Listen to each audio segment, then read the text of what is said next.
Assalamualaikum warahmatullahi wabarakatuh. Perkenalkan, nama saya Nikola Sitanggang dengan NRP 5026231146. Di sini saya akan menjelaskan bab pertama mengenai what is information system, konsep dasar sistem informasi. Sistem informasi sebenarnya sudah ada sebelum semuanya terkomputerisasi.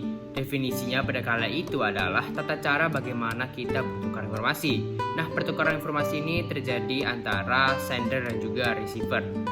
Contoh penggunaan sistem informasi pada kala itu adalah penggunaan asap sebagai tanda penanda bahaya, sandi Morse, burung merpati, dan masih banyak lagi. Media-media tersebut juga telah memiliki standar kodifikasi sehingga tidak akan terjadi kesalahpahaman antara sender dan juga receiver. Ada pula contoh sistem informasi sebelum terkomputerisasi yaitu adanya planner dengan kita menuliskan aktivitas atau kegiatan kita yang akan kita lakukan besok, mingguan, atau tahunan dengan whiteboard atau papan tulis. Seiring dengan berjalannya waktu dan berkembangnya zaman, sistem informasi pun juga ikut terkomputerisasi. Sistem informasi yang terkomputerisasi merupakan prosedur yang terorganisir dan terstruktur yang digunakan untuk mendapatkan, mengolah, menyimpan, serta menyampaikan informasi dengan mengkombinasikan 5 hal penting dalam sistem informasi yang terkomputerisasi yaitu people, hardware, software, network, serta prosedur.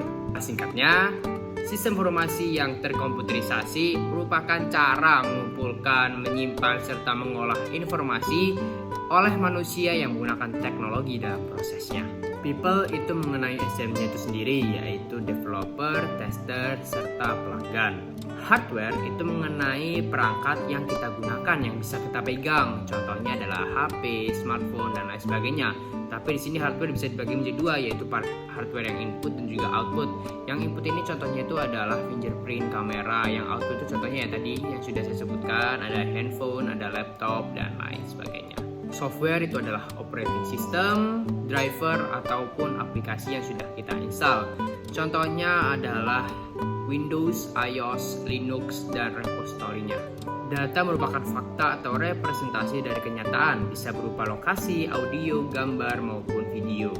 Yang terakhir adalah prosedur. Prosedur merupakan proses merubah data menjadi informasi.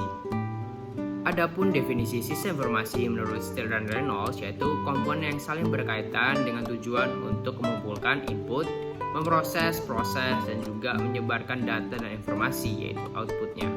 Dari input, proses, dan juga output akan terbentuk feedback sebagai bahan evaluasi. Steele dan Reynolds membagi sistem informasi dalam bisnis menjadi 4 bagian.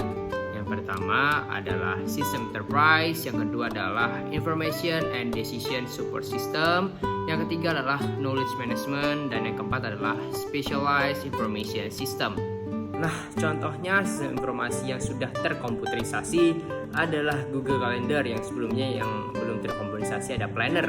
Nah, di Google Calendar ini kita misalkan ya ada 3 orang people yaitu ayah, ibu, dan anak yang akan menjadwalkan kegiatan mereka harian, bulanan, mingguan maupun tahunan.